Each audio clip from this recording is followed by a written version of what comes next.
Hi, I'm Alan Wolf, and I've been an auto technician at Batavia Avenue Mobile for 30 years. And we're going to go through and show you some of the things that we have available for you and for your car.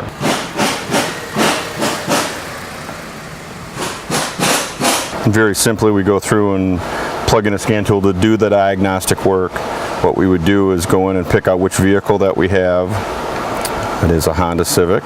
We have to scroll through and pick out which exact vehicle we would want, sedan, and which engine it is. And then from there we can go into the different things that are available for this car. Engine, transmission, anti-lock brakes, and into the airbag system. And we can work on all of those systems. They are all available to us to get diagnostic information from. So now I have to reach down and change what's called a personality key, so that we can actually communicate with all the different cars. They're all slightly different. The diagnostic link is located usually in a very fun spot underneath the dash. And now we'll check and see if there are any fault codes. There's no codes to display, either temporary or permanent, in this car. Everything has been maintained pretty well on this, so there's nothing wrong.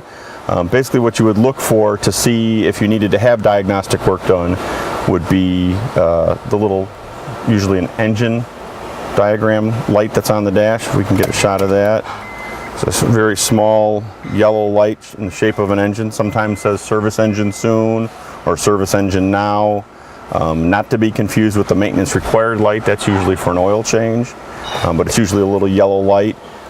You can usually drive the car if that light comes on to get it in to have service on. The only time you would not want to keep driving the car is if that light was flashing at you, because that could be a more damaging problem that you would not want to drive the car for a misfire that could damage the catalytic converter.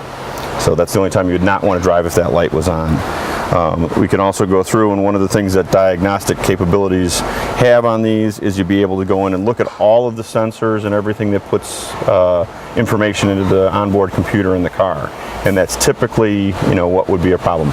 A very common problem on these are evaporative emission system leaks, where either the fuel cap is bad or something in the fuel system would be a problem. That's a very common emissions failure related one that we see all the time.